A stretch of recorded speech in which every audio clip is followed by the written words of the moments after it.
Can we get started? It's wonderful to see you all here on such a cold, blustery kind of night. But I want to welcome you on behalf of the Dummerston Conservation Commission, who's sponsoring this. We don't limit anything to Dummerston, but we like to sponsor these kinds of things. We're very concerned about land conservation. And I want to, we've got a couple of big events coming up. Well, for 4 weeks, starting, I think it's Monday the 22nd in February. We have Bob Engel is going to be doing 2 hours Monday mornings at the Learning Collaborative. So, and he's going to be talking about our natural communities. And basically, Bob is going to talk about whatever he wants to talk about, so it'll be great. It always is.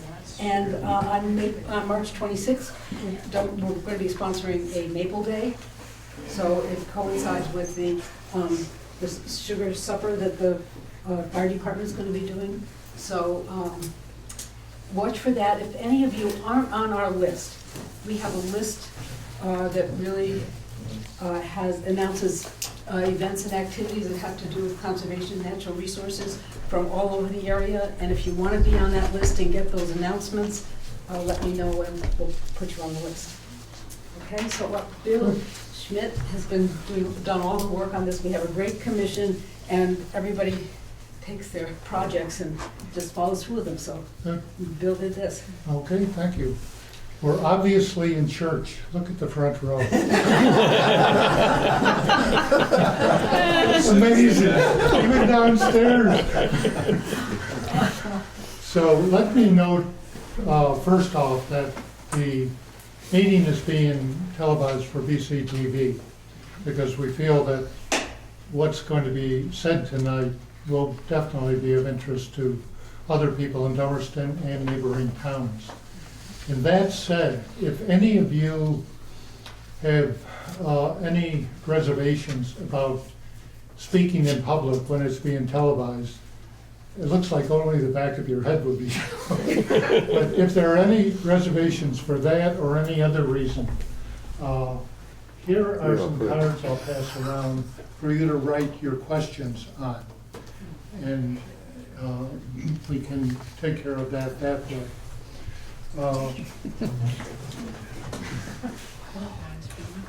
So we're here this evening to talk about land conservation and primarily about land that's primarily donated but not farmer related. We're not going to be talking about farmland. That's a separate subject that has to be dealt with in more ways than we're going to be talking tonight. So currently there are 15 conserved properties in Dummerston, 14 of which are conserved through the Vermont Land Trust and 1 through the Nature Conservancy. The Nature Conservancy 1 is owned by Roger Haydock, and it's part of the Black Mountain Nature Conservancy complex. So a conservation easement, let me see if I can just explain it in 1 or 2 sentences. A conservation easement is a recorded document containing certain land uses spoken to in it. It's a document that's it's an agreement that's either gifted or sold to a government agency or a charitable organization like the Vermont Land Trust. So, recorded document, it's a legal document containing certain land uses that are to be restricted. The document goes to a government agency or an organization like the Vermont Land Trust by gift or sale. And then the holding organization, like the Vermont Land Trust, if that's the one, has the responsibility to enforce the agreement in perpetuity. into the future.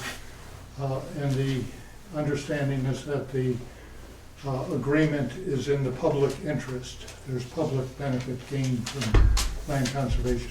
Now that said, Joan has brought lots of handouts that will go along with her remarks about a conservation easement in more detail. But this is just a thumbnail sketch to get us started.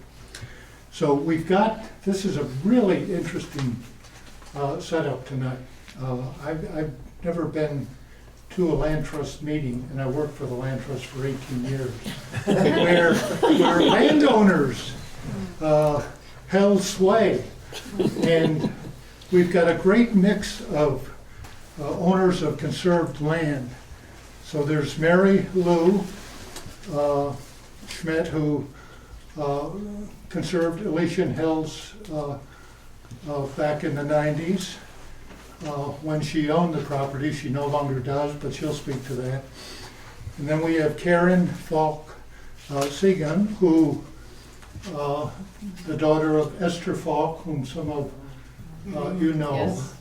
And she now has the family property, Esther's property, and is living, should we say part-time or? No, I'm pretty much there. Pretty much full-time on it, which is another way this has worked.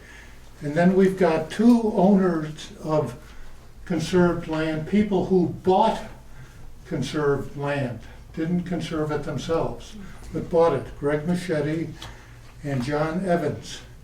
And then Stuart McDermott, he and his wife Chris donated a conservation easement on their property. So we've got two folks who actually donated the conservation easement themselves, two who bought conserved property, and Karen, who is the daughter of the person who conserved the property she's on.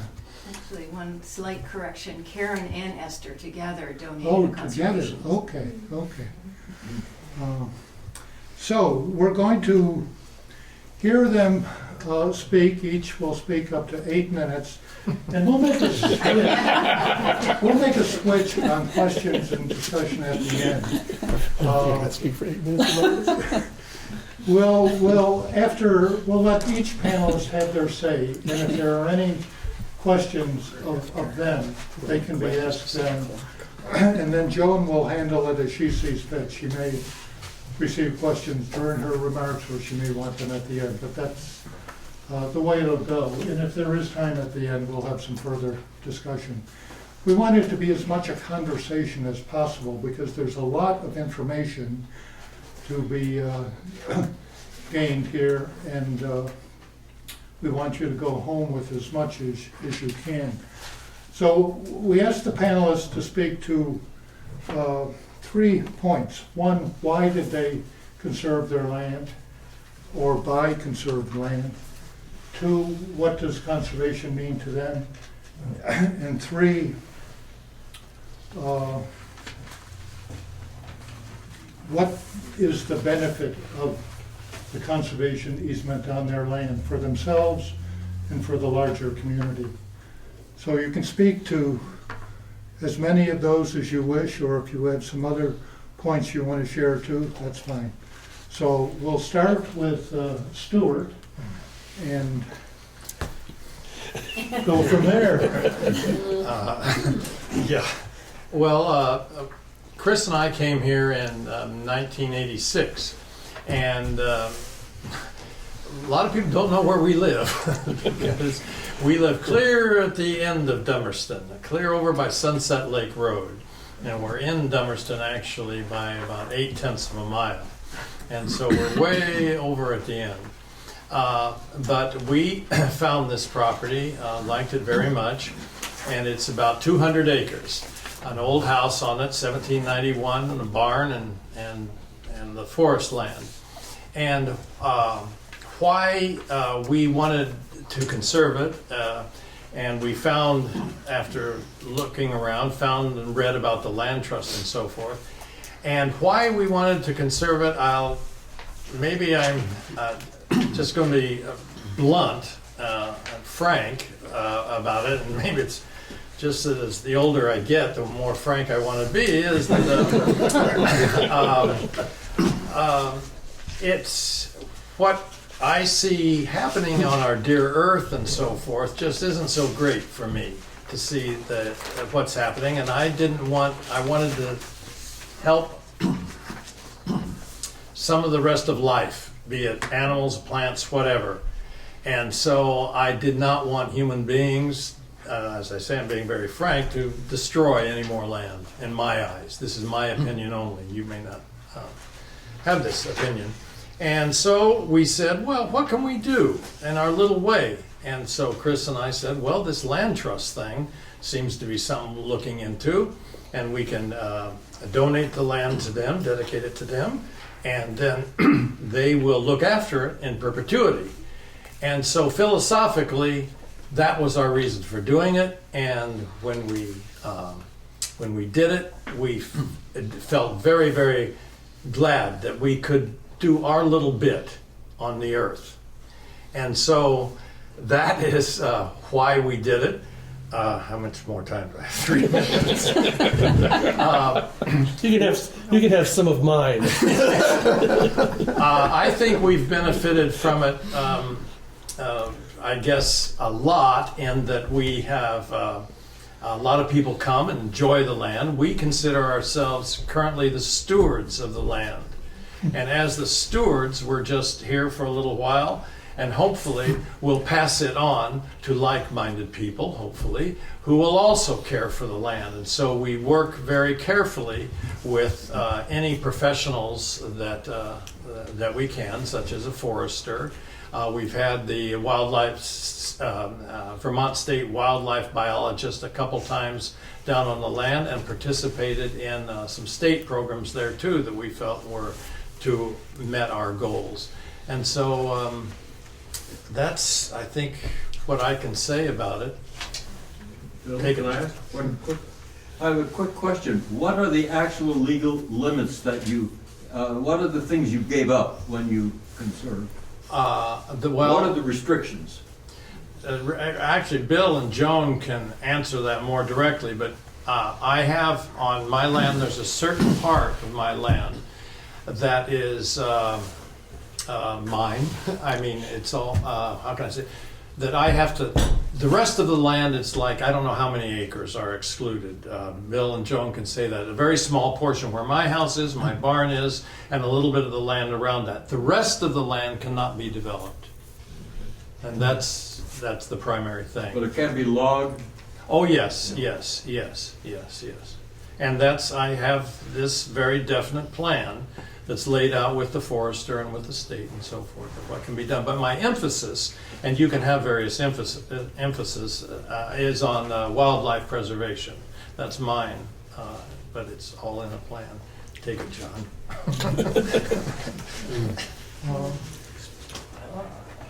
All of the properties in Dummerston that are conserved are on these two maps. This is the one that Joan brought with her that the Vermont Land Trust prepared, and this is from the town, Dummerston Town Plan.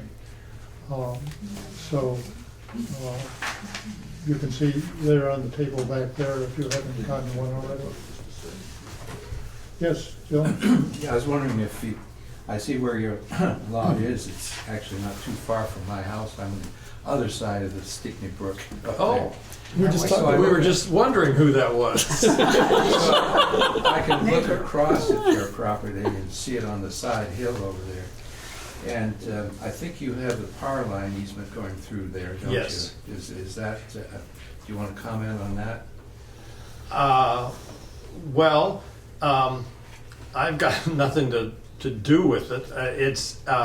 I am very close contact with them, and I have a spring house that's near that feeds my house, and so I am very much in contact with the power company or who's ever doing any work on there. For example, they're doing work now, and so I am I'm on top of that, they know the herbicides, what they can do, what they can't do. They know where the boundaries are and so forth. They know the archaeological areas that are around there. And so I stay on top of that stuff. It's my responsibility. I like to do that. They've been pretty good about the whole thing. When they were building the new line, was that a problem for you? No, only in that the traffic and the congestion and so forth. Now, the property values have decreased for my neighbor, or our neighbor, who is our neighbors who are right on that line. Their property values have decreased. And so, if I had my druthers, I wouldn't like it there, but...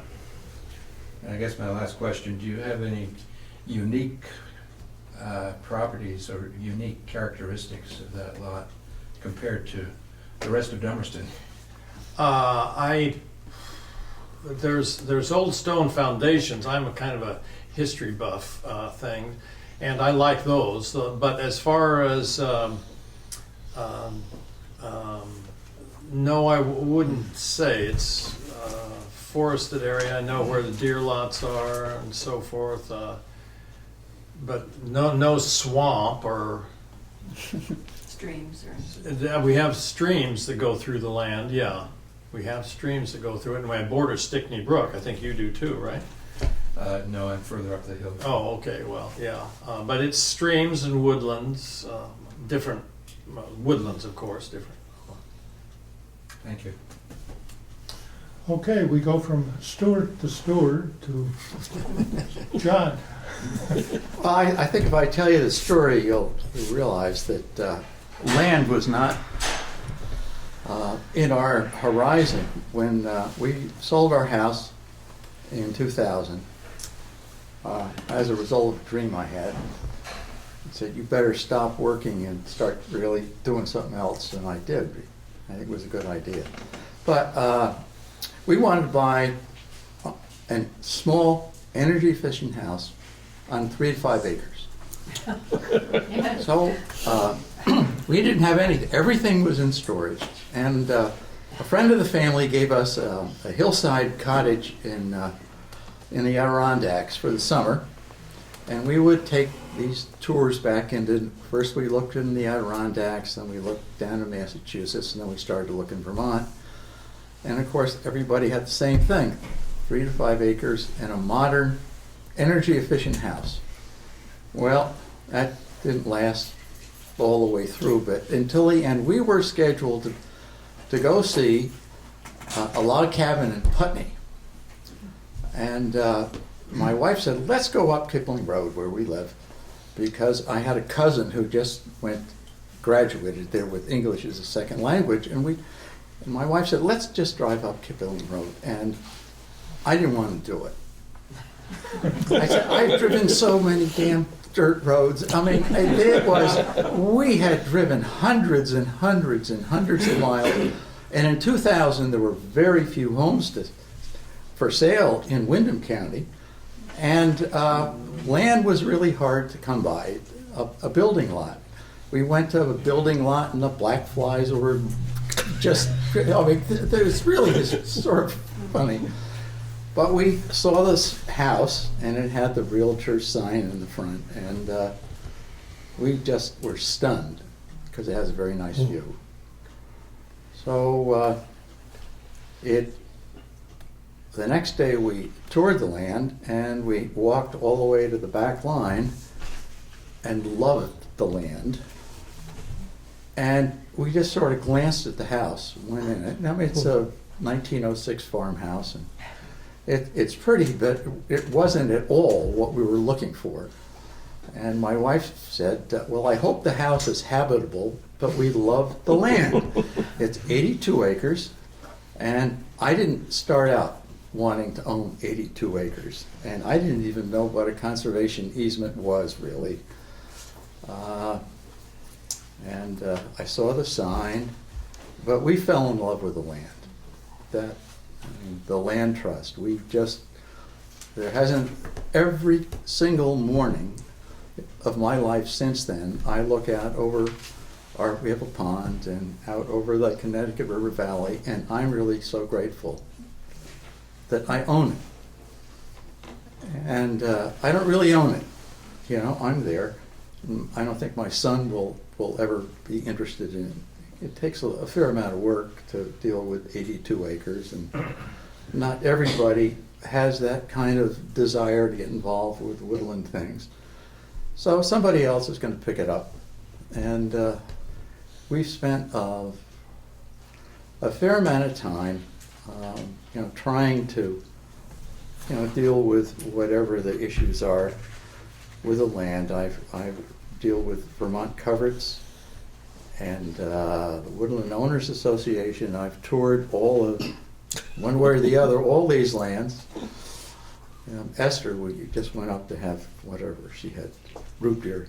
Root beer floats or something. But each year, somebody from the land trust comes to look over the land, and I've got 11 acres in field and about 70 in woods. And I go out, and we've had a wind event which took down about 30 big trees, and there's always something going on, whether it's invasive plants or you know, logging. Why are we cutting? And this one was taking a look. How are we going to decide which trees are going to go on logging for next winter? We have a forester, but you know, when you have land, you learn about these things. I knew nothing about trees. I was a fisherman. I knew nothing. You know, I love trees, but I didn't know. I knew an evergreen from an oak, but you know, not much more. But it has been a great joy, constantly. Just you know, doing what we can. We had somebody put a note in our front door today. A woman who wanted to either sugar our maples, which they are sugared by a neighbor, or grow wildflowers.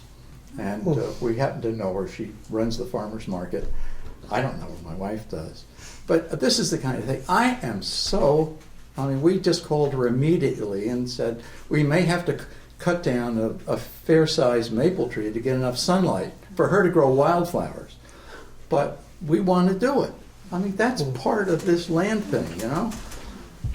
We can't, we do have a building lot a building lot around here is probably worth about $90,000. I mean, that was what we were told a few years back. So when you give up the right to subdivide your land, there is a price, which is something that our listers ignore because they seem to think that our land is maybe even more valuable because it's conserved. That's true. But if you start dividing building lots, 2-acre building lots, you know, into whatever you can sell, you can make a fair amount of money. But that never crossed my mind. The land has taught me so much, and continues, because when you're dealing with nature, you know, she's the best teacher in the world. And I come down now and I look at that sunrise, you know, because it's late in the morning, so you know, 10 after 7. But it's just so gorgeous, and the idea that you can live there is truly remarkable. So, best decision I ever made in my life, other than getting married. I'm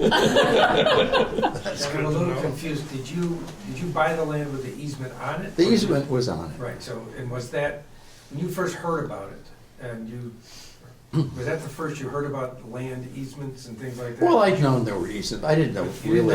I knew that I had. Like the pine versus the oak. I knew I gave up development rights, Right. but I wasn't sure about what else I had to give up. Did it impact you at all with your decision to buy the land?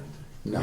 Did you think it was worth more that way? Not so much monetarily, but did you sort of emotionally think this is great that it's already conserved, or was that a consideration? Yeah, no, I was happy to do it. I don't know how long it would have taken us to conserve it, but I believe that we would have gone down that road anyhow. In fact, I'm sure we would have. Richard? So John, in your describing this, I just want to know that what is the line in terms of your effort there? So could you have bought that land with the agreement that it not be developed and then done nothing and let the invasives take over, let the trees fall down, let It's in, washouts happen? I mean, would that, is that, it's in, is that a it's choice that in would be use okay? value. I mean, Vermont enables us to live with a fair amount of land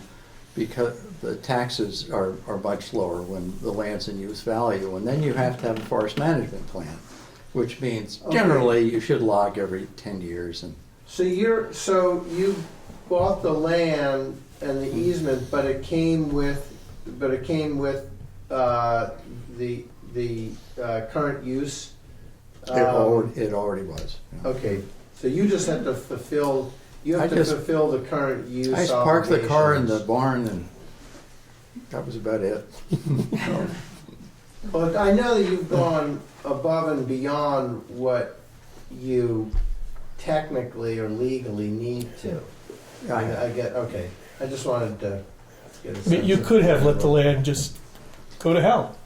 Well, Right? I not mean- use, not with. No, not with current use. But if you weren't in current use, it was conserved, you wouldn't, the land trust doesn't have any control over the logging or anything like that. That's current use. Well, Is that correct? Well, the conservation easement does not require that you engage in farming or engage in timber harvesting. But if you choose to do those activities, then the easement speaks to employing best management practices, so to be a good steward of the land. Mhm. And we encourage landowners to seek assistance from professionals who can help them make decisions. But there is no requirement to harvest your property based on our conservation easements through the Just current use program. a quick aside related to this is that one of the 15 properties conserved in town has a forever wild provision in it. Hmm. No, Bob Kroll, publisher, years ago, owned this property and the neighboring property. This property, he said he wanted to stay exactly as is, never be harvested for timber, no house is ever to go on it, no trails, it's to be forever wild. And the neighboring property is one he gifted to Yale University with a conservation easement on it. It took the forestry people at Yale months to decide whether they wanted to accept a property with an easement. They never had. They own a lot of land in New England, but this is the only one with an easement. And Bob, being a graduate of Yale and a strong supporter of Yale, was sufficient to persuade them to accept the land with an easement on it. So anyway, that's interesting. And so, any other questions of John? Let's go on to Greg Moschetti then, who lives in the same neighborhood as Stuart. Yes. Over on the So, so Stuart is our nearest neighbor. We're about a half a mile apart. And much like John, I think Connie and I sort of ended up being accidental conserved land owners. It wasn't in our plan when we moved up here in 2006. We were first attracted to the house. I've always had a love for old things, and this house is the original settlement cape that was built in 1786. So that was the first draw to this property. And when we sort of looked at the listing and said, "Wow, that's a lot of land," but let's go look at it anyway. And so when we did go to look at it, surprisingly, I think the first thing we fell in love with was the land rather than the house. And it's partly just the way you approach this property. You go through about a about a mile of woods, so a couple of houses, about a mile of woods, and then it opens 12 open acres with a view of Black Mountain. So it really is a special view property in that regard. So when we were buying the house, there was a stipulation that we agreed to this conservation easement, but it hadn't been signed yet. It was really, they didn't want to sign it until the new owners sort of had some input into the process. And so that made, that was probably a good thing. We never felt that would be, that having a conservation easement on the property was a bad thing. It felt like a good thing for us. It wasn't a barrier to purchase. We didn't see it as an obstacle. And when we were talking about what was conserved and what wasn't conserved, the previous owner, Dick and Lisa Kelly, had held out 2 building lots of about 10 acres each. And we're such good negotiators, we said, let's just hold out 1 building lot. So that's what we ended up with. We do have 1 10-acre lot that is not conserved, plus the 2 acres around our house. We found that we've really enjoyed having that much land at our disposal. We like to walk it. We allow hunters to hunt on it, and most of the hunters that we get are people who've been hunting that land since they were children. So that's really kind of nice. And it's always nice to have a visit from Kelly, but she's gone, right? Now it's Jennifer. No, it's Jennifer. I haven't met Jennifer yet. But once a year, someone comes around and from the land trust, and we usually take a little walk out to some part of the land, and it's an enjoyable hour or so. What else? I don't know. Everybody sort of covered things. How many acres? We have 220 acres. And we're in, like these 2 gentlemen, we're in current use. So we have an active forest management plan, which helps us support the forest industry in this area. We've had Audubon out. I did a wonderful bird walk with a woman from Massachusetts, Audubon, who pointed out all the various bird habitats on our property, which was very illuminating. So I think these kind of things kind of come to us because we have this large parcel and because we're conserved. And I'm glad we did it. And we generally support conservation efforts now. Particularly when a parcel comes up and there's some need for some financial support to buy it out from under the owner or whatever, we usually put into that.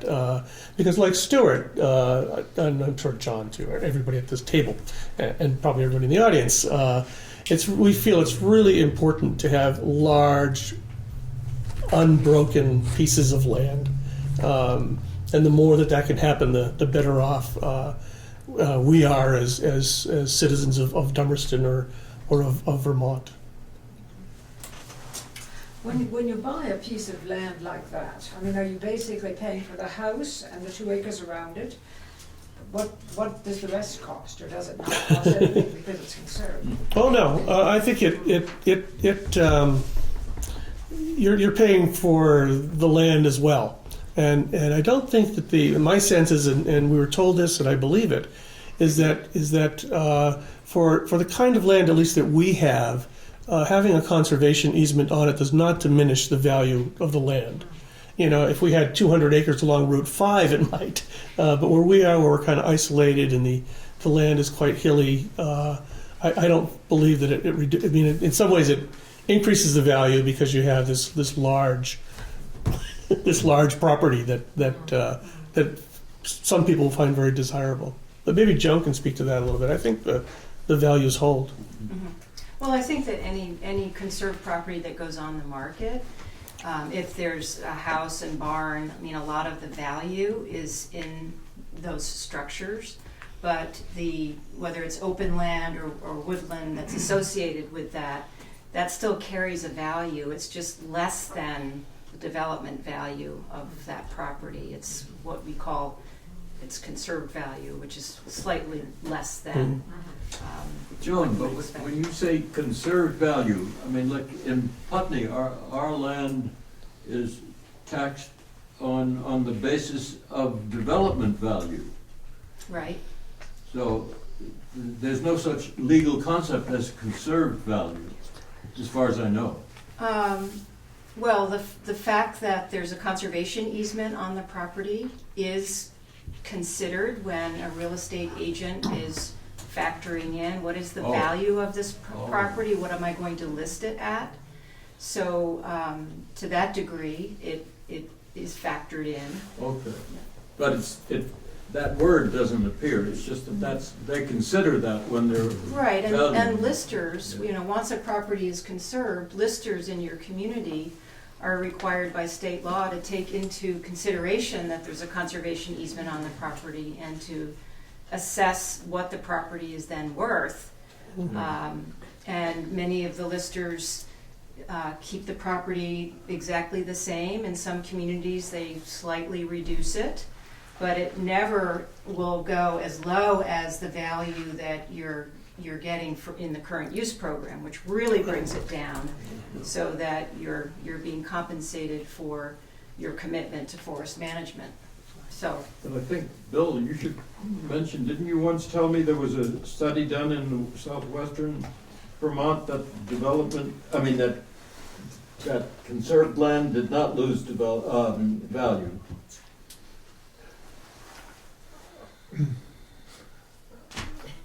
I think it varies a good deal with the type of land, where it's located, and the kind of listers you have when it comes to taxation, and the way it's advertised and the real estate person you have. All of those things come into play. If you have a wealthy person who wants privacy, money is not a concern. He'll pay perhaps a higher price to get a conserved property because it has the amenities he or she wants. I don't know. Would you? well, I think we'll probably talk about this a little bit later, but when somebody donates a conservation easement on their property, they're giving up their development rights and a whole set of rights that they're no longer going to exercise, and they're donating that easement to a charitable organization. So that gift can be assessed in terms of what is the value of what you're giving the Vermont Land Trust. And so a landowner has to then hire an appraiser to go out and figure out what is the property worth at its fair market value, and now what is it worth with a conservation easement in place. Those are two different numbers. There's a difference between those two numbers, and that difference is the value of the charitable gift. So on the day that the gift is made, there is a decline in the value of the property from what its fair market value to now what it's worth. And that's a calculation that can be done. And then the landowner can take that information and go forth with a tax deduction and potentially spread that over a period of years. So at the point of conservation, there is a lowering of the property's value. There's no question. How that then is expressed over a period of time is what you're asking about. And I always tell landowners that there will, in my opinion, always be a market for people looking to buy conserved properties. It's not everybody wants them, but here are two that did, for different reasons. So it's definitely something to factor in. I mean, it's, buyer beware. If you're looking for properties, find out what the restrictions are, if there are any, and if you can live with them. So, but to get to that question, Arthur, at the point of of the transaction, there is a lowering of value. Has anybody done the math on how much it improves your neighbor's property values if yours is conserved? That's a good point. Yeah, I mean, And is there, and has anybody capitalized that? That's probably a good question for a group of listers to see how they've handled that. But I think that one could say that it stabilizes the neighborhood. There's some prediction now what's Right. going to happen in the neighborhood. It could be that other neighbors join you. I mean, one of the things I find interesting about the Dummerston map, for every conserved property, you'll notice that there's 2 or 3 around that conserved property. So there has been a little bit of neighbor and neighbor chatting with each other and encouraging them to also participate.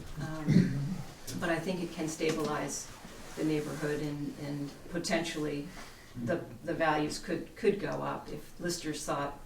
Let's take one more and then we'll go on. No. Arthur? I like that comment. I can just give a little bit of semi-personal anecdote. And that is, our son bought a fair-sized piece of land in Utah a few years ago, and he was terribly excited that it abutted state land, a state reserve, and he thought that made his land far more valuable. So, Yeah, that's good. So let's go to Karen and the Falk property. Yeah, so I grew up on that property basically. I was 1 when I came to Dummerston, and my father was working with the Experiment Internationally. He'd just gotten a job, and they were looking for a home in Dummerston, Putney area. And apparently the story goes that he drove down that little dirt road, and he came out and he looked out over the view and he said, "We'll take it." And my mother went into the house and was just looking at the cracks of the floor, and it was pretty kind of fallen down at that point. And so, but anyway, that was the story. That's how we ended up there. And so we've been there 59 years. So I grew up there, and I think we grew up there with the Bunker Farm. Originally it was Ransom Lawton's had run the farm, the Bunker Farm, and then when he decided to sell it to the Bunkers, he saved a little spot where our house is right now because it had this beautiful view. And back then it really had a view. You could already see the church, I think, at that point. It was so expansive. Trees do grow up and views do grow up. It's a lifetime adventure to keep those trees so you can look out at some mountains. But at any rate, so that's how we ended up there. And he saved that and built that little house. So I guess it was built in 1930. So when we had about 20 acres, and then Ellsworth Bunker at the time decided to sell off one field. And so my grandmother was living with us at the time. She bought that field to protect the property. And then I think it was Sam decided to sell off 2 other fields. And so at that time my aunt bought those fields. And so it's always been, we call it sort of the Battle of Bunker Hill, because we were constantly trying to figure out how to keep these fields in fields, because they meant so much to us. I mean, I grew up, my mother sending me out with lemonade to the people haying. And I could honestly say I've seen the whole progression, not from horses and stuff haying, but from rather interesting looking tractors all the way to baling and plastic, and now it's still being hayed, and which is so wonderful, because this summer when I was there, it was so satisfying to have those people haying those fields that have been hayed forever, because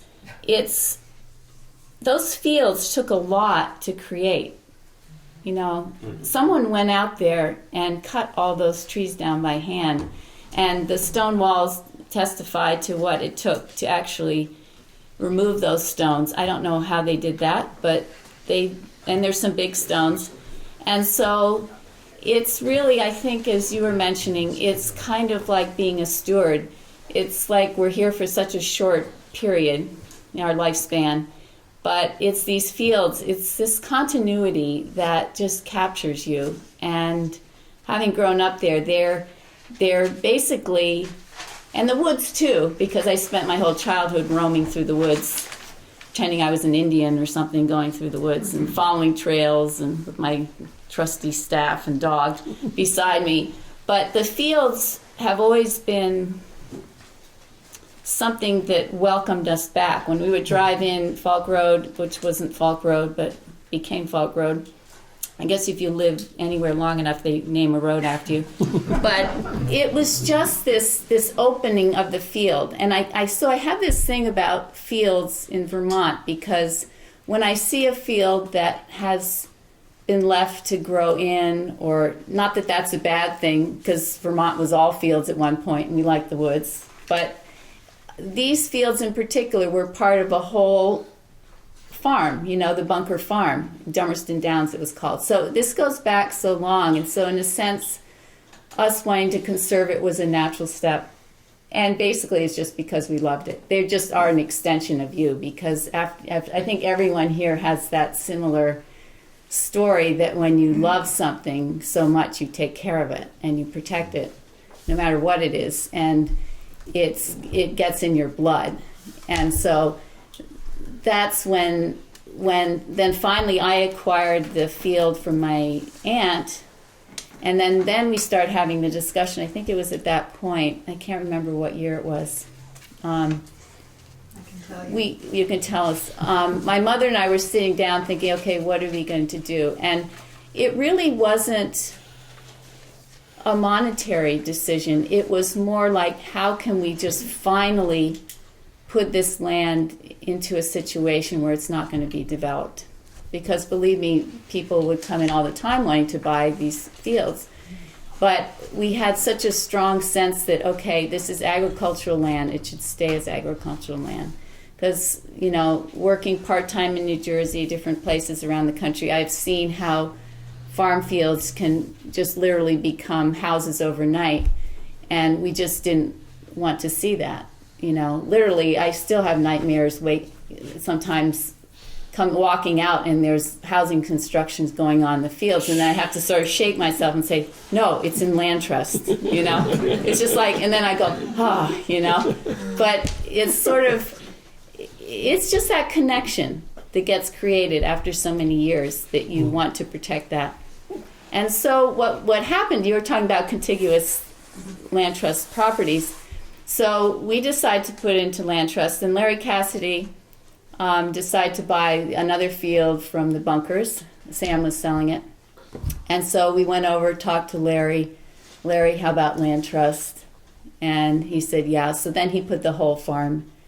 I think Sam, that's right. Sam put his field into land trust, and then it sort of just spread down the road. It kind of was like, it kind of went like that. And so it was so satisfying. It was like a wave, and it was like, and it wasn't just, I would say it wasn't just for us to be able to look out and enjoy it, because so many people just love that loop, and being able to look at the fields and come in. You have people coming in, just walk in, walk out. And so in a sense, it was protecting something for the whole community that would always be that way and protected in just enjoying the land. And so that's my story, I think. It was just for love of the land, basically. And we do have it in current land use because it's being hayed, which is wonderful. And I think the Goodall farm over in Putney comes in hays, and it's always nice to have that sweet smell of hay. And when I was young, we had cornfields, and we'd have sweet corn in there. They always plant a few rows of sweet corn. So there's a lot of association, and it's a great thing to do. It's like, we have some brilliant person decide to create national parks, because there's the Grand Canyon, there's this and that.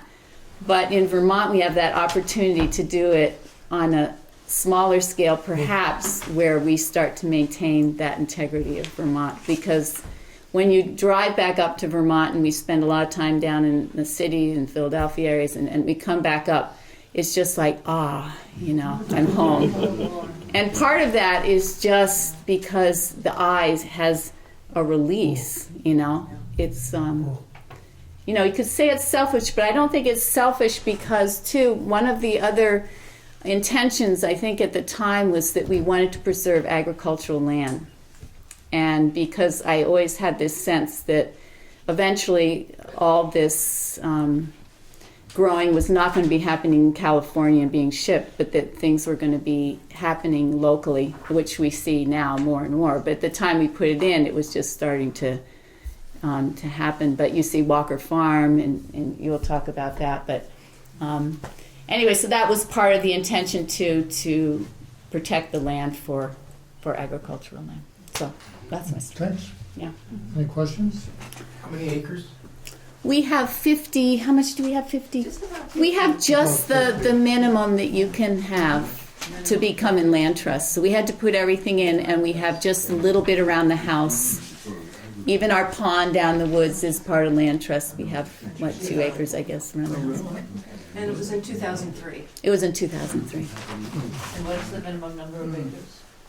Well, we use 50 acres as a guideline.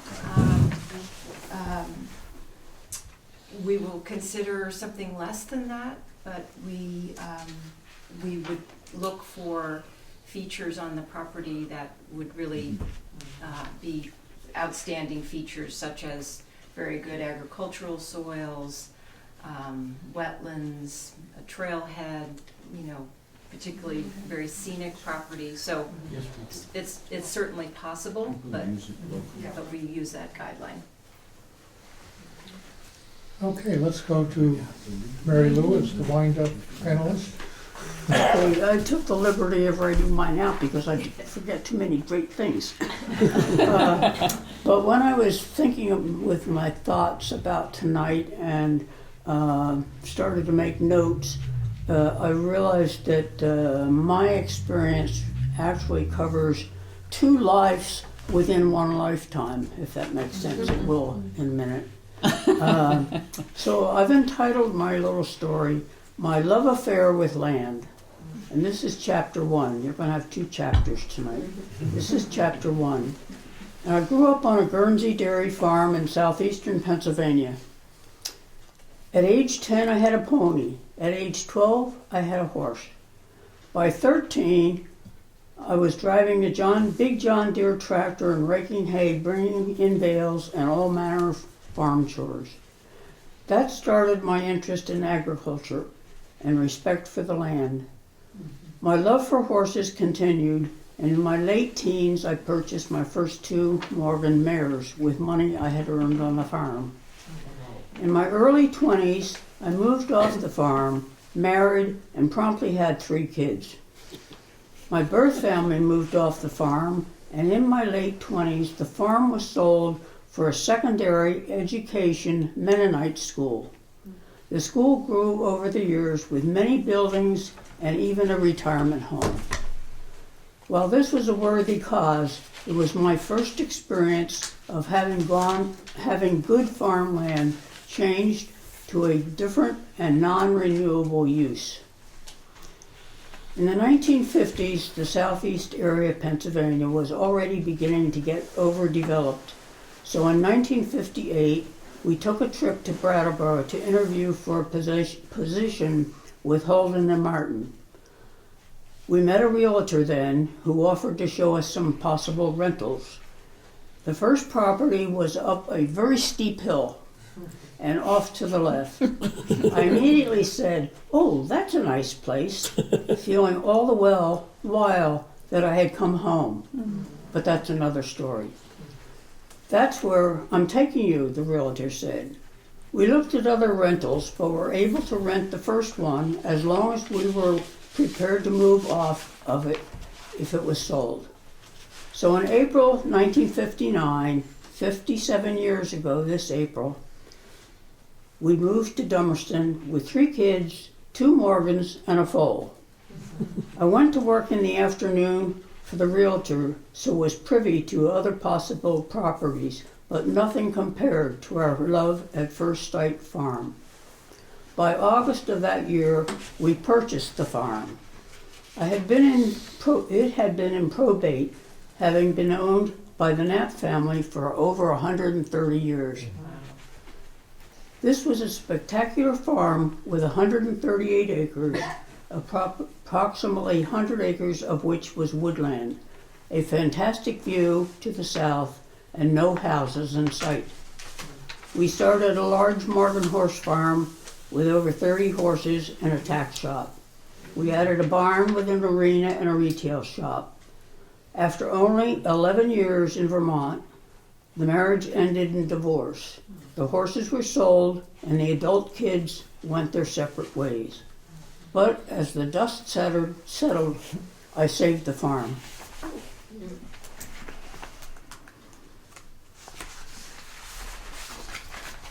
Chapter 2, my second life.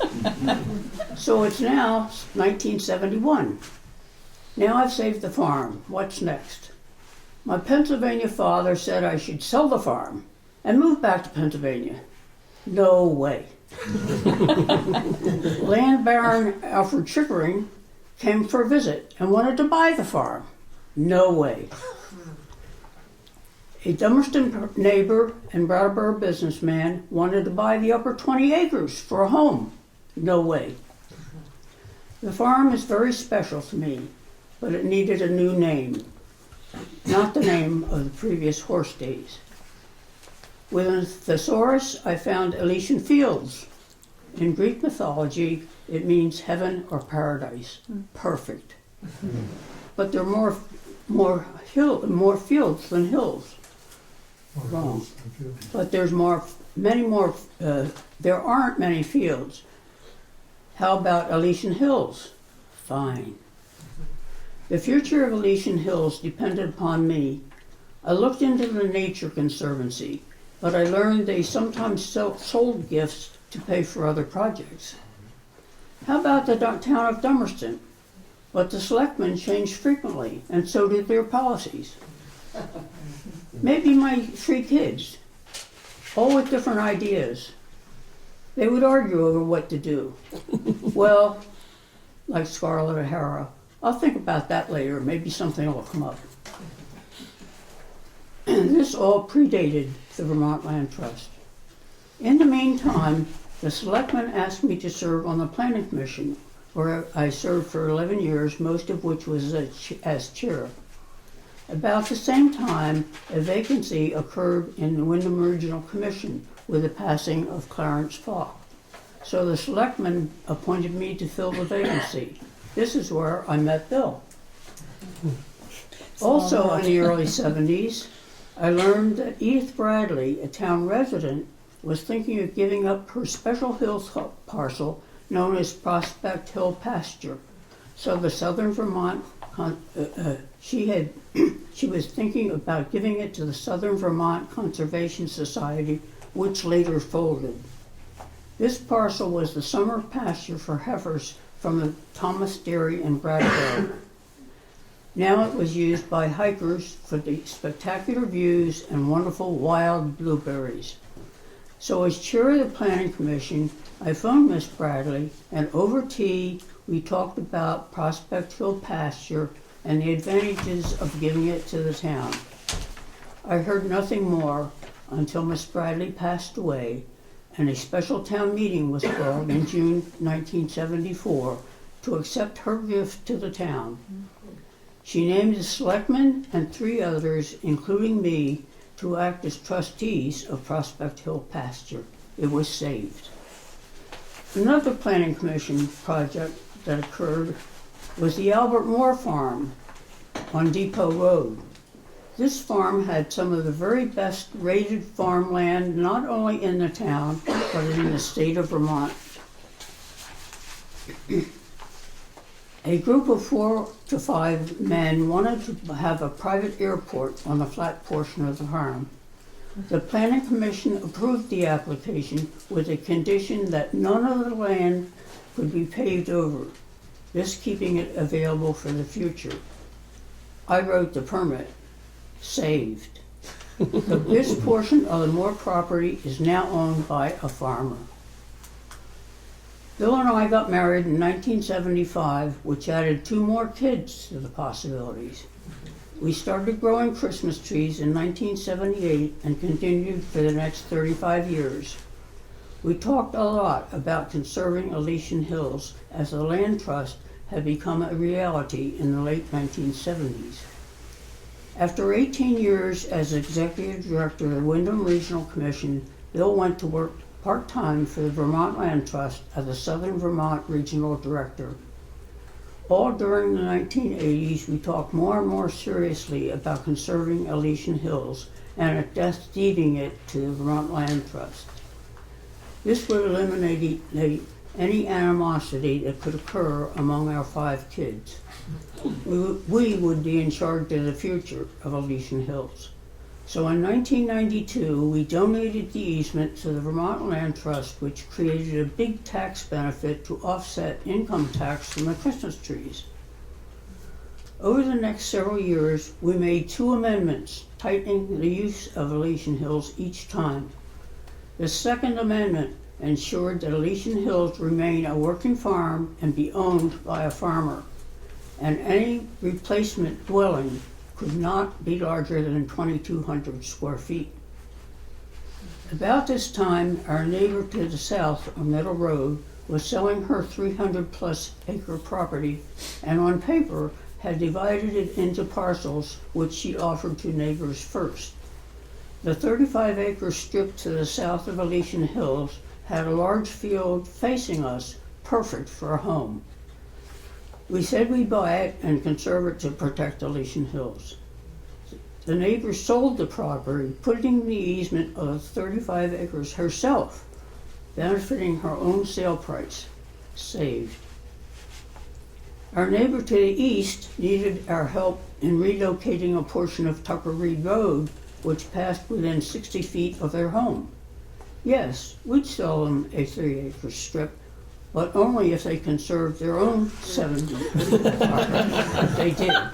Saved. In the first decade of the 21st century, we hit on the idea of helping a young couple get started in farming by teaching them our 30 years of Christmas tree growing experience and allowing them to phase into ownership of the farm.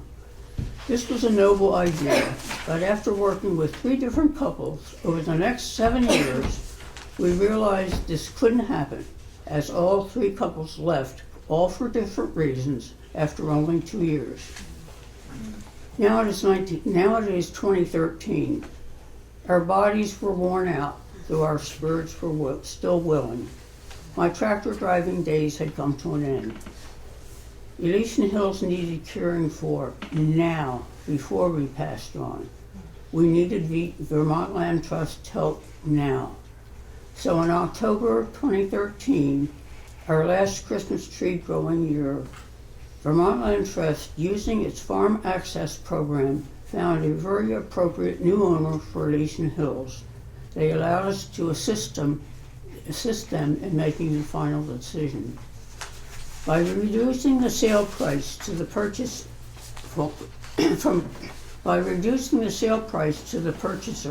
from the actual conserved value, we gained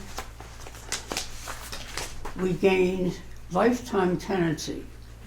Bill's office in a portion of one building, the 2-bay garage, 2 storage units, garden space, a portion of the woodshed and farm shop, plus our private cemetery with our 5 dogs and ultimately us. So what does all this mean? We saved my beloved farm well into the future. We saved several hundred acres of a beautiful hilltop for the town. We saved 2 other special pieces in the town of Dummerston. Keep in mind, no more land is being made. In fact, we're losing land with climate change and the oceans rising and washing away our coastlines. It's up to all of us to do everything we can to protect the land during the short time we have in this lifetime. Thank you.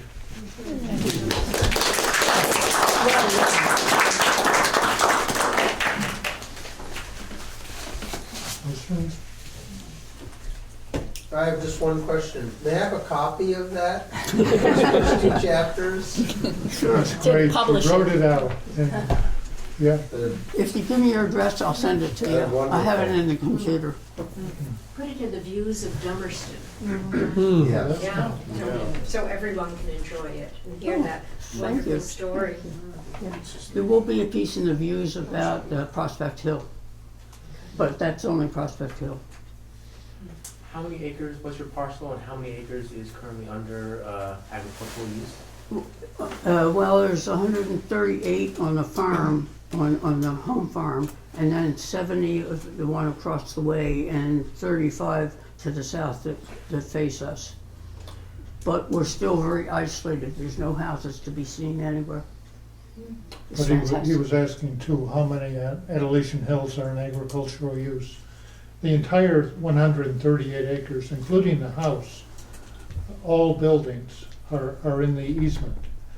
And so 100 acres is woodland, take out 4 to 5 acres for the farmstead. And it's all managed woodland, and it's all in current use. Yeah. From day one, it was in current use. That's 1980. 1980. Yeah, it was in the first year that the use value program existed, this property went into it.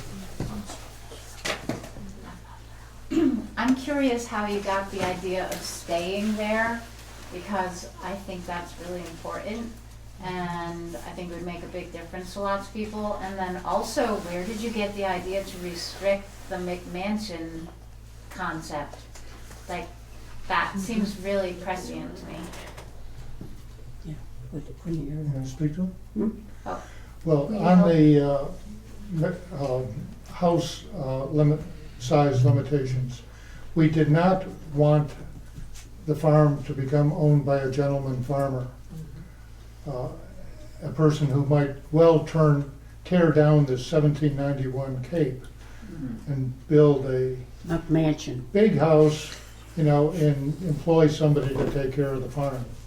We wanted to be farmer-owned, and we wanted to help ensure this by keeping the house sizes limited.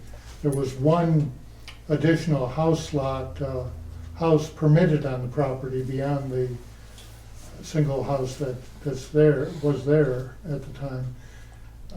And that house lot was down by the pond, nice view, separated from the main house. We gave up that site, and when the big horse arena, a 10,000 square foot building, came down in a winter ice storm in 1998, we then put a double wide mobile home up there. And the 3 couples that we had over 7 years lived there. And we gave up the house site by the pond. And so, so that's that part of it. As far as continuing to live there, that was part of the deal. When we talked with the Mannixes and the land trust, we said, we want to live at Elysian Hills for the rest of our lives, health willing and all that. And so the value of that life estate was determined by an appraiser, and that factored into the sale price. We gave up probably $75,000 in order to live there for the rest of our life. The house, when we die, will go to the Mannixes. They own it now, by the way, so we are just there. And the cemetery is a neat thing. It's a circular stone cemetery built by Jared Flynn. 5 dogs that we've had over the years are there. So when we die, we're going to the dogs. I think it's important to note through our experience that it's very easy to work with the land trust in terms of determining what you want to have happen, all within the parameters of saving the land and doing what's right for the environment and the land. And it's very flexible. So you don't have to ever feel that you're giving up anything except the things that you have a lot of store by in terms of conservation and the way things should be. Yes. John? Bill, I just like to add, I am surrounded by homes. I mean, most people here have a lot of open land, and that makes no difference at all. I am very happy to have neighbors. Yeah, I mean, we are, you know, we do have a block party and all the rest, but they're right in my face, you know. To each his own. Yeah. I had a couple of questions about Vermont Land Trust and the 50-acre minimum guideline. For those of us who are not fortunate enough to own 50 or more acres, have you ever done anything with contiguous landowners that by combining, you know, neighbors who would like to be a part of this program but don't meet the minimum individually? Yep. I mean, I would say that each case is kind of handled on a case-by-case basis, and certainly I worked on a project in Putney, which was the John Burt and Storrow. Nancy Storrow. Nancy Storrow and Bob Nassau. So together, coupling their properties, we went, you know, I think it was closer to something like 75 or 80 acres when it all came together, but it was very much the idea of neighbors working together. So certainly those types of projects are possible, but what we look for really is what are the resource values of the property in terms of how is the land being used now? Is it in agricultural use? Is it managed woodland? You know, are there streams and wetlands? You know, what are the features that command that it deserves to be conserved? So that's always, we're always balancing, does it have enough resource value for, you know, permanent conservation, and does it still meet the objectives of the landowner? So you're constantly balancing those two things as you move a project forward. The land to the south of Elysian Hills, 35 acres, that Mary Lou referred to, 35 acres. And that got conserved because it was adjacent to Elysian Hills.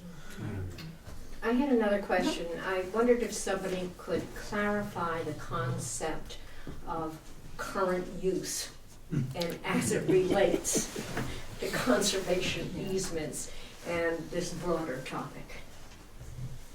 It's a good question. So the current use program is run by the state of Vermont, and it's designed to essentially reduce property taxes in exchange for managing your woodlands and periodically harvesting timber from your property, and in the case of farmland, that you're actively using the land for agricultural products. And there So are minimum acreage. There are minimum acreages, and it's essentially run by the state of Vermont. The county foresters handle the administration of the woodland portion of that program. So that is sort of runs by itself. It's been around for how many years, Bill? 1980. Since 1980? Yeah. Okay. The conservation easement, which is used by the Vermont Land Trust, is, as Bill mentioned, a legal agreement between the Vermont Land Trust and the landowner that deals with lots of different uses that you might make on your property, and agriculture and forestry are both permitted uses. So essentially, the easement is permanent and it runs with the land. It's recorded at the town offices. But as we were saying earlier, the easement doesn't necessarily require the management of the vegetation on the property. It's more dealing with the future uses of the property, as far as, commercial, industrial uses, future subdivision. It's preventing those types of activities. But essentially, for all the properties that we have conservation easements on them, most landowners are also enrolled in the current use program because they are already involved with those activities. They're already trying to get a reduction in their property taxes. Is that about a 25 acre on the current use? So for woodland, you have to have 25 plus a 2 acre house site. 15 for agriculture. Yeah. The agricultural requirements are slightly different. Yeah, I thought it was 25 acres. When we bought our property, it was 26 acres, and then it was reconfigured to 22 point. So you might 4, Yeah. something like that. So you're just below the threshold, so you can't take advantage of current use. Is that what you're saying? Well, that was my understanding, and almost all of my land is hayfield, Oh, okay. Yeah. Well, and it butts a stream. Right.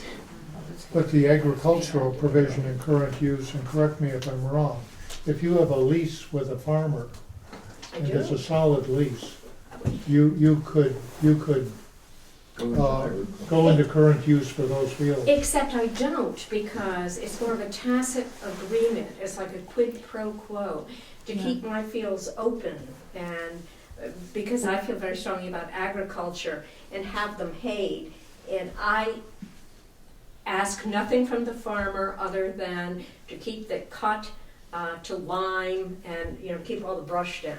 But the farmer is getting. But you can still do this because but I don't have a lease. Yeah, but we just recently contacted the land use program. I think were they Montpelier or Burlington, and because my mom passed away, and so we're having to readjust things a little, and so basically they didn't even really ask for a lease, as I recall, but the farmer was very welcome to do it, and you basically can say $1 or something, and but if they're doing that's fine. I mean, even if they're taking the hay, they're getting some value from that. Oh, well, yes, yeah, they are. And see, farmers really appreciate this. They really like it when people want to keep up the fields because that's an opportunity for them to get hay.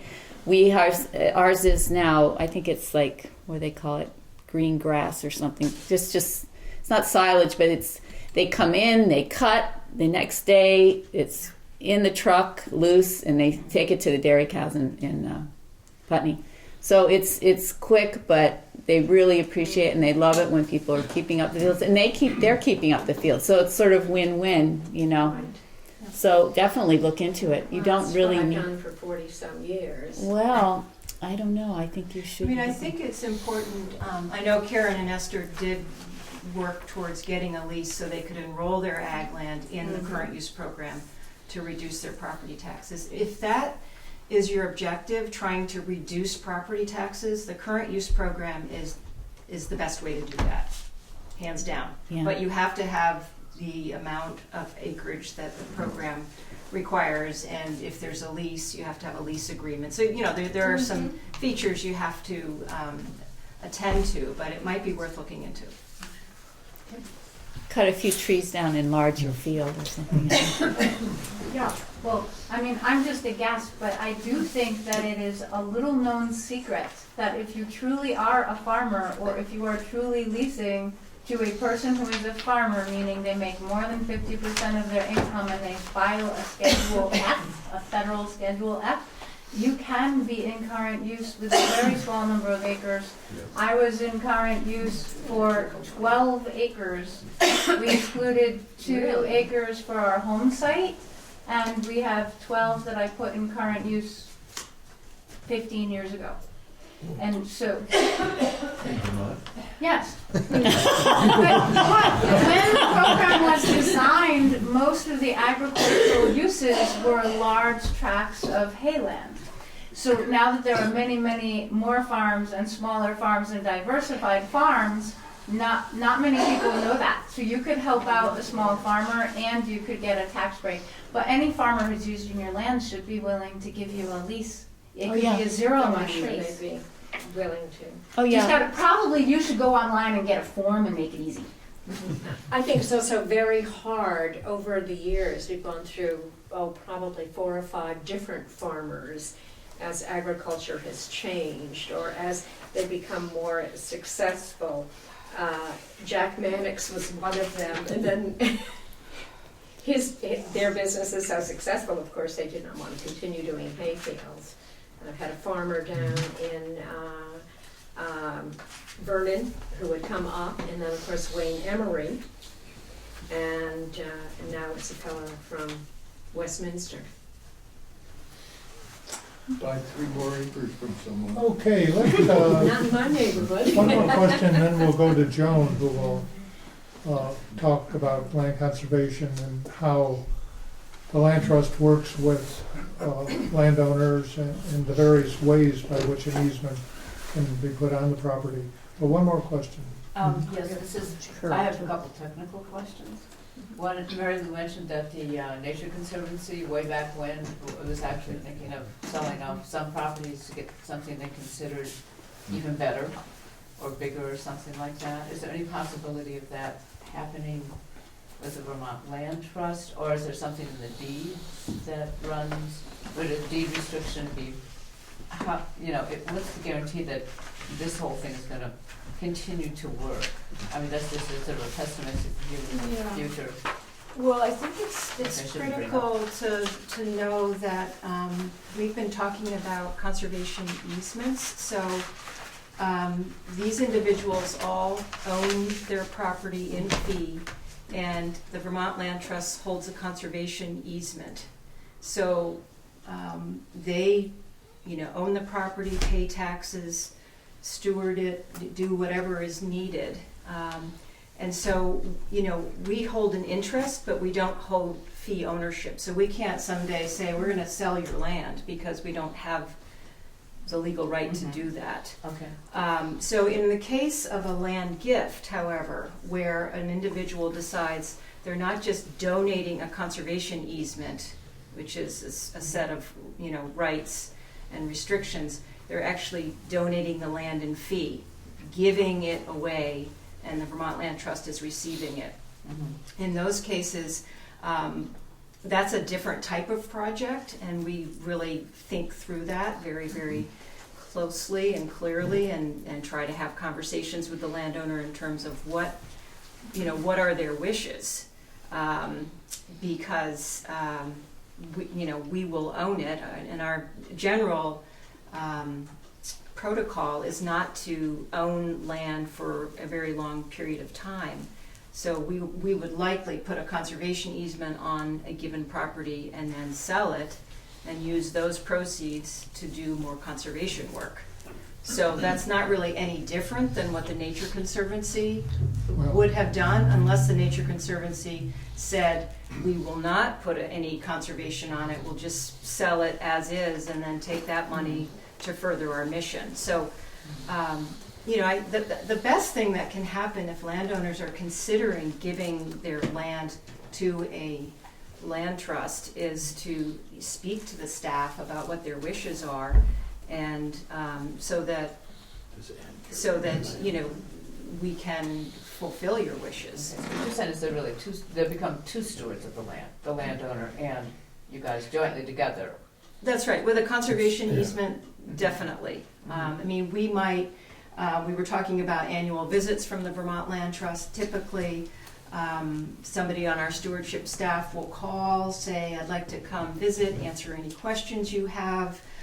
Do you have any plans for what you might be doing on your property? So the idea being that, we're trying to remind the landowner that in fact there is a conservation easement in place, and listening to them to find out, is there a potential violation of something they might be wanting to do that we might be able to figure out early on.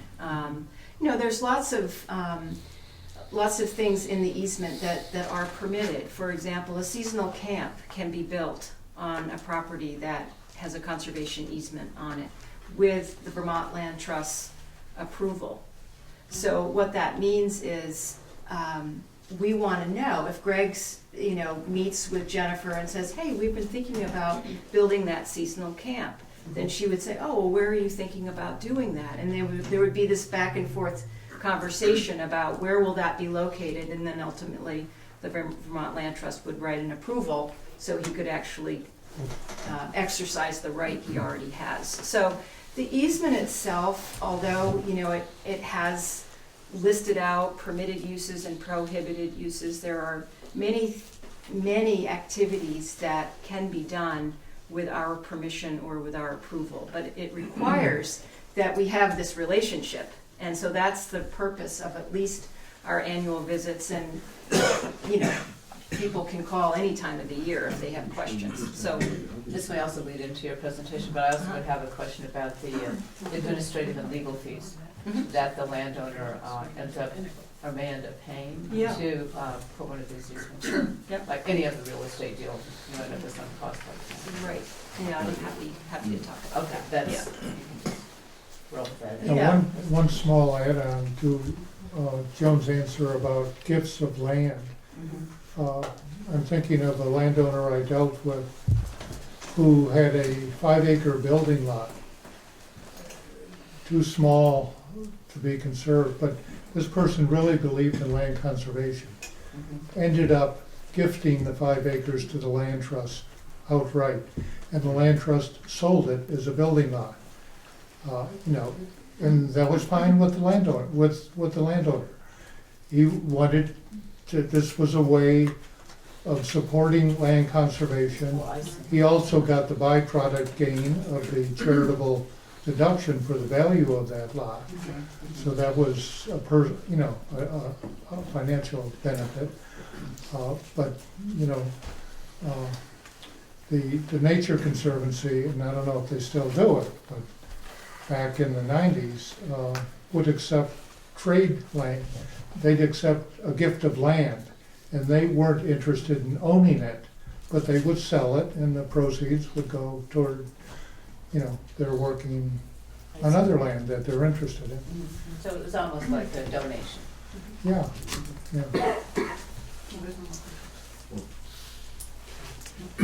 This is, I guess, for Joan. Is there any advantage, or is this something you recommend in some cases, that the easement be held jointly by the land trust and, for example, the state, the Vermont Housing and Conservation Board? Well, in some cases, so in these cases where individuals own woodland or farmland, and they're interested in conservation easements, and they're doing that through a donation, there really is only the need to have one entity to hold that conservation easement. And that's what we've essentially provided here tonight as examples. In situations where there might be outside state money, so in all of the projects that involve the Windmill Hill Pinnacle Association and the Putney Mountain Association, Friends of the West River Trail, where they've tried to acquire land and have acquired land, and in order to buy that, they needed to get a state grant to help pay for that. A condition of the state grants is that the state will co-hold the easement. Okay. And the reason why the Vermont Land Trust is also a co-holder is that we provide the stewardship services that the state of Vermont cannot afford to do. So that's essentially why you'll see a lot of those projects being co-held. All the farms conserved across the state are really tri-held now by the federal government, state government, and the Vermont Land Trust. And a lot of that has to do with both, federal and state money is coming in for farmland protection, but the Vermont Land Trust is the entity that is really there for the long haul as far as maintaining these relationships with landowners and essentially ensuring that the easement is upheld. So, it's, John, do you have any town property, that property owned by individual towns that have come to you to put easement on town property? Does that work with the yeah, constituency? that has happened. So in cases where a town wants to acquire land, and in order to do that, they need to get state grants or foundation grants to do that. So again, oftentimes a condition of that grant will be that the Vermont Land Trust and the state entity co-hold that easement. So there are some town-owned properties. Hogback Mountain is an example. Town of Marlborough owns that property, and there's an easement held by the state of Vermont and the Vermont Land Trust. But in cases where a community has a town forest that they have already acquired, they may not, have a conservation easement on it. A lot of it really depends on how was the property acquired initially, and what were the needs in order to own that property. So, but we have worked a lot with nonprofit groups, trail groups in particular, that are in the business of wanting to acquire land. Preservation groups. Yeah, yeah. Like in your town, Guilford Preservation Incorporated, we did a project for that gateway parcel in Algiers. We've worked with Friends of the West River Trail, Putney Mountain Association, Windmill Hill Pinnacle, Hogback Mountain Conservation Association. So a lot of times in communities, these smaller groups get started, and they get really focused on a piece of land or several parcels of land or a ridge line, and they want to keep working on that. And so we've successfully, worked with groups like that to achieve their goals. Joan, could you now sum up how you work with the landowner Yeah. and the various ways that a landowner can conserve their land through a conservation, with a conservation easement? Mm-hmm. Just Yeah, I'm happy to do that. I think I've said, each project really has its own set of circumstances, in terms of the parcel itself and of course the landowners. We do have project selection criteria, so we use that 50-acre guideline, but we're also looking at, what are all the features of the property, and constantly trying to measure to certain standards, because our goal is to try to conserve the best lands that are out there and are worthy of conservation. And so there is, assessment that needs to be done to reach that point. So it's not any piece of land that we are necessarily going to go out and conserve. We pay attention to what have communities decided they need for their community as far as residential growth, commercial, industrial growth. Where does the community intend to grow? We don't want to be conserving lands in those areas where the community will need that for the future. So we pay attention to zoning and planning documents to make sure that we are in cooperation, with those local efforts. But when a landowner contacts us, or in some cases when we reach out to a landowner and to see whether or not they might be interested in permanent conservation, we essentially, sit down and talk about their objectives, and often we'll take a walk onto the property to see, what are its resource values.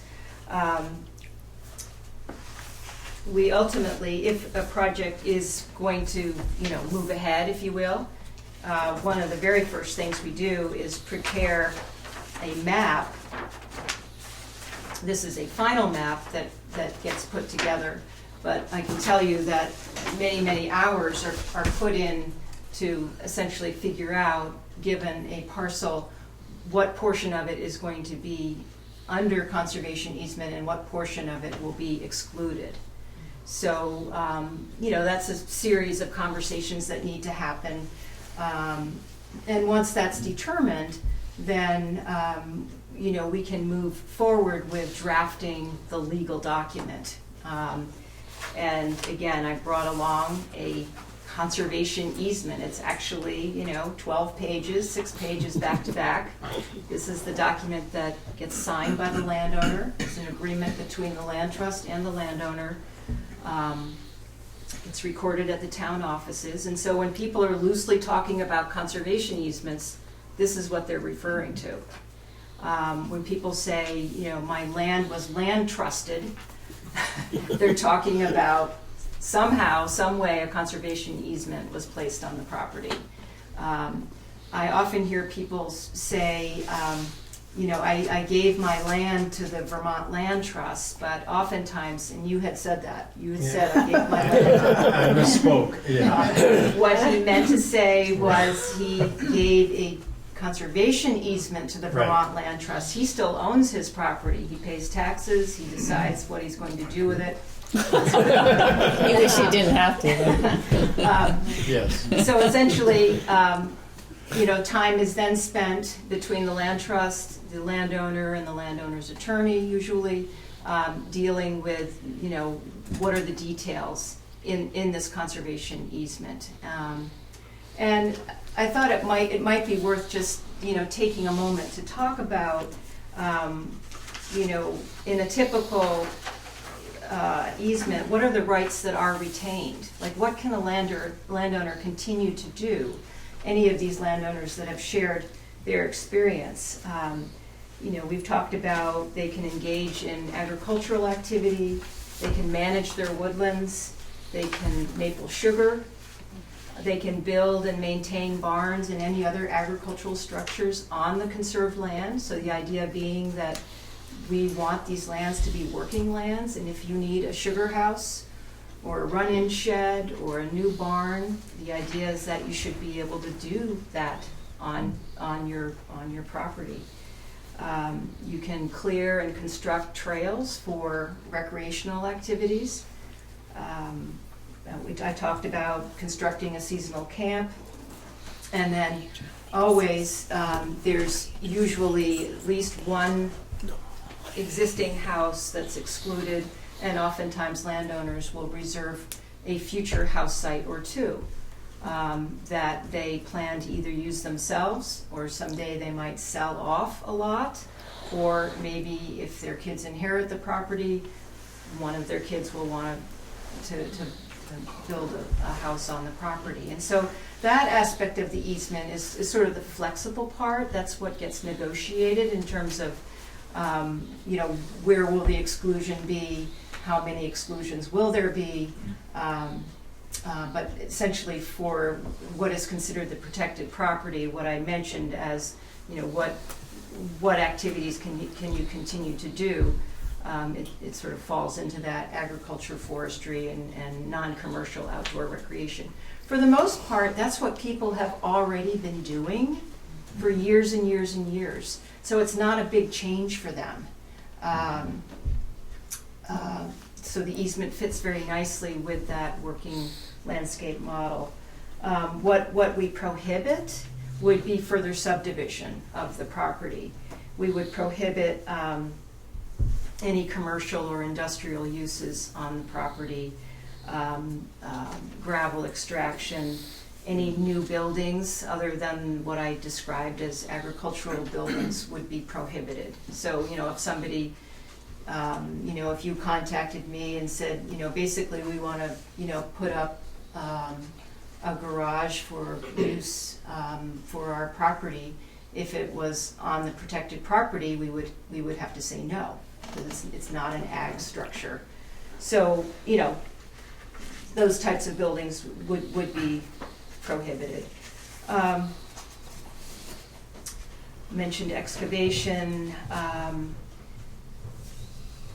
There may be uses that the easement has not addressed. So future technologies, there may be new discoveries, and the easement is silent to what those might be. The easement basically indicates that the Vermont Land Trust would have sole discretion on the decision of whether or not to permit that.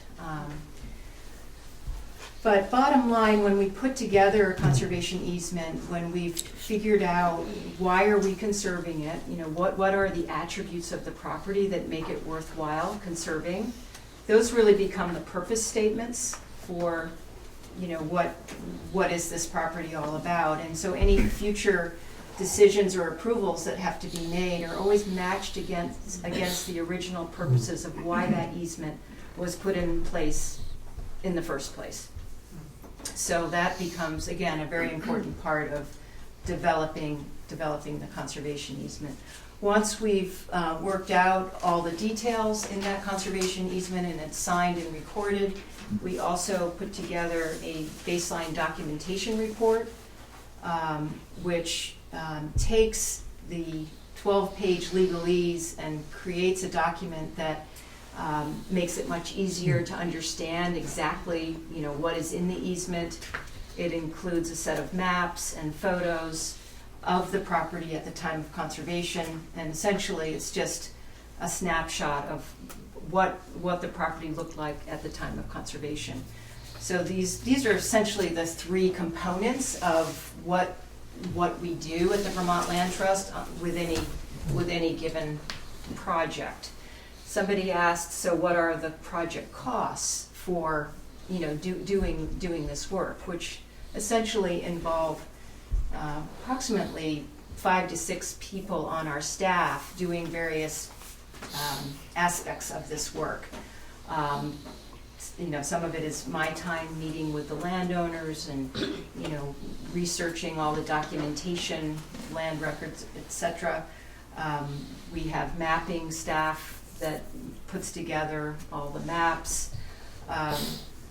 We have our legal staff that is working on making sure the documentation is at a very high standard. And so essentially, that is the work of any given project. So when we work with a landowner and try to determine, so what are the full project costs, there are the staff costs that go into this work. There are also the closing costs. So we do title work on every project that we work on. We make sure that the person we're working with actually owns the property and that there aren't any liens or restrictions or something that might already be recorded that we don't know about. And so essentially we're looking for clear title so that the landowner is free to convey these rights to the Vermont Land Trust. So we do that title work. And as I mentioned, we have recording fees. So staff costs, closing costs, and then the third major cost, which is the most expensive, is for every project we try to collect a stewardship endowment contribution. And that's based on the acreage of the property. So any property 100 acres or less, we look for a $5,000 contribution to our stewardship endowment. If it's greater than 100 acres, up to 500, it's $6,500, and it keeps going up based on your acreage. And the idea with this is that we take that money and we invest that money so that with the returns, we can guarantee to the landowners and to the communities in the state of Vermont that we're there for the long haul.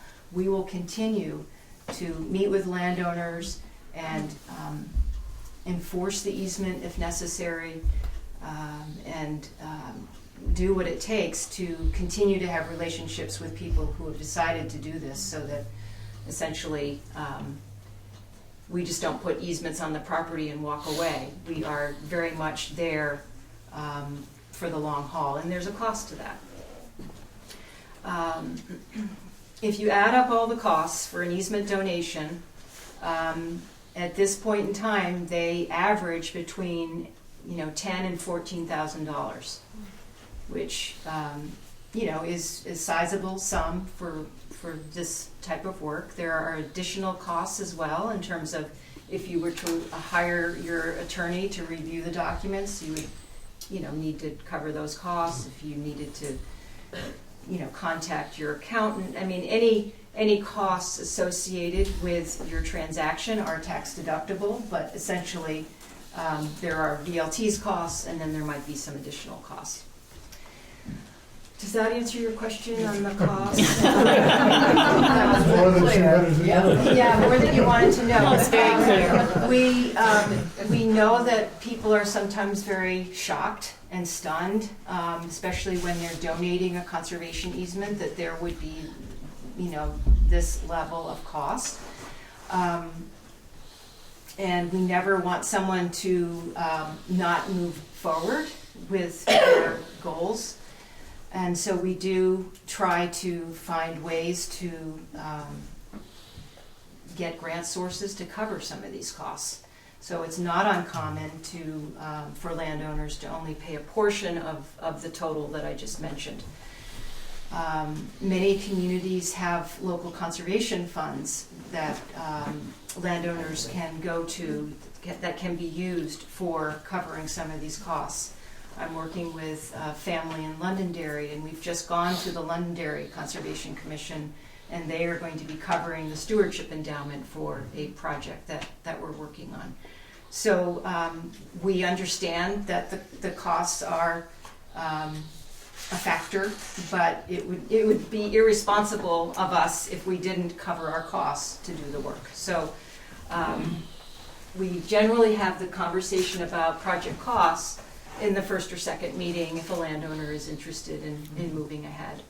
And most of the time people understand this, and they either say, I can afford that, that's fine, or they say, I can't afford that. And then we work out, well, how are we going to do this?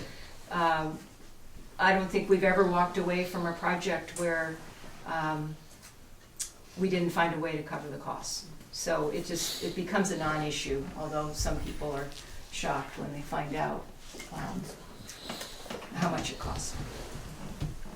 Yes. I have a question about excluded activities, and the question is solar farms. Uh-huh. Are those considered agricultural or commercial, or what's the policy on that now? It's a policy that has recently been created, and it's evolving. On farm projects where there's already a conservation easement in place, and there's interest in placing some solar panels on the property. Our policy has been, so long as that power that's generated is used on the farm and the panels are located in an area that won't impact the agricultural soils, then we can get to an approval. But there are some hurdles to jump over in order to get approval for a solar array. If it's a new project and a farmer is telling us that he's thinking about solar panels, we generally like to exclude those at the get-go, in the beginning. All I can say is that we are trying to consider, solar as an energy solution, and that it, certainly is something that communities want to have and benefit from. But we're also having to balance what are the resources that we're trying to protect. And the scenic qualities are also something that we're trying to manage as well. So I don't know if that helps you, but there's no yes, we approve them, or no, we disapprove them. It's on a case-by-case basis. Have you had to deal with wind projects as well?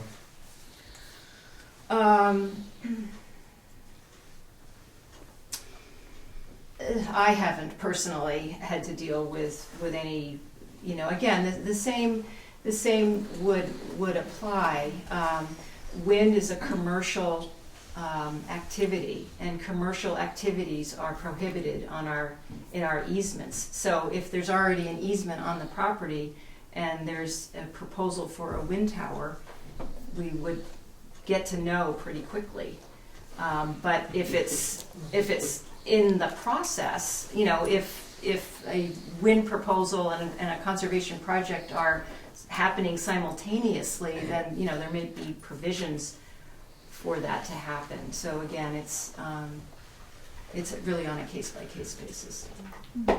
Is there, Joan, is there a historical average for the reduction of the appraised value of a property due to an easement? In other words, over the history of time, if you got a $500,000 piece of property, is it reduced by 20% of the value, or is it more than that, less than that? Do you have a general sense of that? Yeah, well, again, there can be a range because a lot depends on the property and where it's located, how developable it is, that kind of thing. But you know, anywhere from 15 to 40% is kind of a range that can be used, but it can go greater and less than that. It's just helpful to have some parameters of, you know, if it's 2%, that's one thing. If it's 80%, It's going to depend on a lister. Listers want as much money as they can get. And our taxes went up substantially. Big, I mean, I said, I don't even have to let you win the house, which you don't. And the answer was, to make any difference, we'll do a drive-by assessment. It went up almost a third. But that's on your house, right? The whole thing. The whole property. The whole But thing. most of the value is in the Because they felt the value house. was increased. That's what they're saying. That They want to make sure that the next time a property sells, that it's within a range of what the assessed value is. So what they do is they try to push it up. And I think Dummerston may have different points of view from other communities, but Not Putney. Well, one of the so things, I don't think, I really don't think that, you know, you don't buy or put a conservation easement on hoping you're going to get a reduction in your taxes. You know, in well, my there's experience. two different things we're talking about. You're talking about property taxes. What Steve is talking about at the time of conservation, and this is worth spending a little bit of time on. At the time of conservation, when you're donating a conservation easement to the Vermont Land Trust, you're giving up your development rights. When you actually sign this document, and it's official, you can then hire an appraiser to tell you what is the value of what I've given up on this property. And that appraiser goes out and essentially does two appraisals. They do a fair market appraisal on what is this property worth if there was no conservation, and they use comparable sales and figure out its highest and best use. And maybe it will match what the assessors or the listers have. You know, maybe it'll be higher. I mean, it's something to look at, but that is, you know, for that point in time when the appraiser is doing that work. Then the appraiser is asked to, okay, here's the conservation easement, here's the map. This is how this property is now restricted. Now what is it worth compared to other conserved properties that have sold recently? And the appraiser goes out and does that assignment. And as I said earlier, then, so two values, the difference between those two values is what you've given up. That's the value of the charitable gift. Now that can be used as a tax deduction, an income tax deduction. You guys didn't get a chance to do that. Because you already bought it. It was already conserved. So then the way that works is once you have that value, then the year you give that gift to the Vermont Land Trust, you're allowed to take 50% of your adjusted gross income in any given year, and so you can use the value of that gift for that first year, and then you can spread it out up to 15 years now. The federal government just permanently created this, essentially a tax incentive for people to make these types of gifts in land conservation. So, you know, if you can qualify for that type of tax deduction, it's very worthwhile. And the stewardship endowment obviously is a charitable donation. Yes, all the project costs. So it all adds up to what you can deduct from, you obviously have to have a certain baseline amount of income to make it worthwhile. That's but correct. It can be very worthwhile. Yes, yes, and as I said, you can spread it over a very long period of time. So, you know, if you're in that income bracket, then it might be a very, you know, worthwhile thing to do. But it also has to be balanced with your personal commitment to this idea of land conservation. And I think all of these folks here tonight really spoke to you know, how connected they were to their property, and how their actions also benefited their community and the state. I mean, you have to deep down have those feelings to move ahead. Right, It can't just, yeah, it can't just be, gee, I'm gonna get a great tax deduction here. It has to be a combination of those factors that come together for a family. Richard?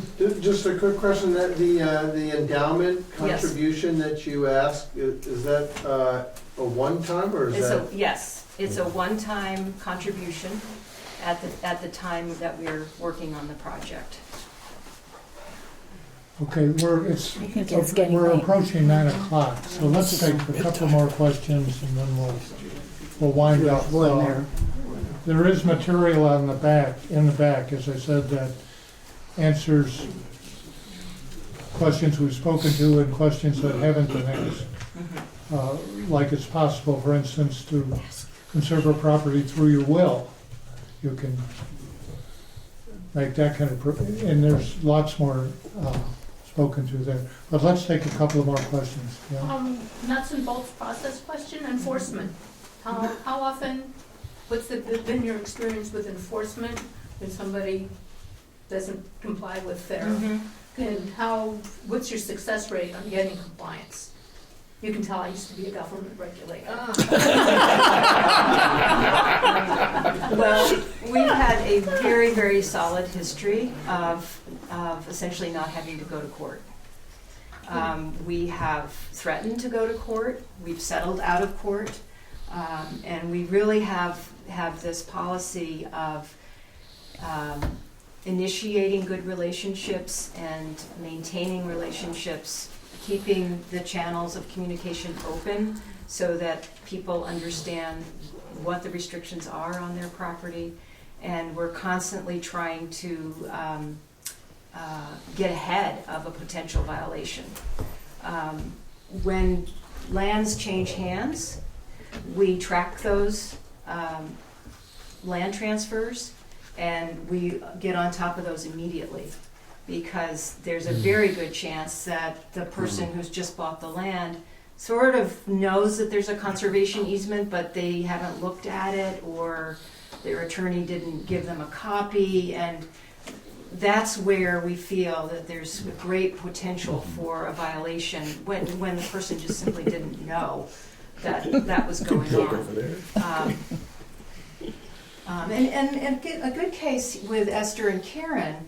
Karen was not living in the area when we worked on the project, and Esther got very familiar with the Vermont Land Trust, and everyone wanted to go to Esther's house because she always had wonderful snacks. Oh no, not again.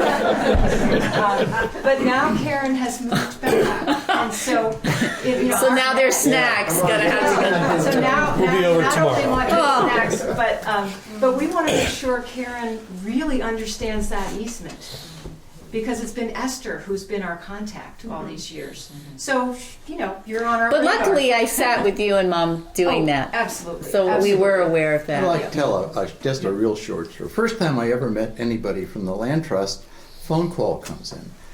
And there is a Chicago landowner who is logging big time out in Bennington. So I come from New Jersey, and I said, well, go to a judge and get an injunction. But that's not the way we deal in Vermont. We're a little more polite. I mean, everything worked out, but I was sort of pretty quick to stop it. But it was resolved, but it was heard that they were doing something that they shouldn't have done. Calls are made. And Okay, one more question. Oh, You there's two haven't more. asked the question, why don't you, behind you, no, you.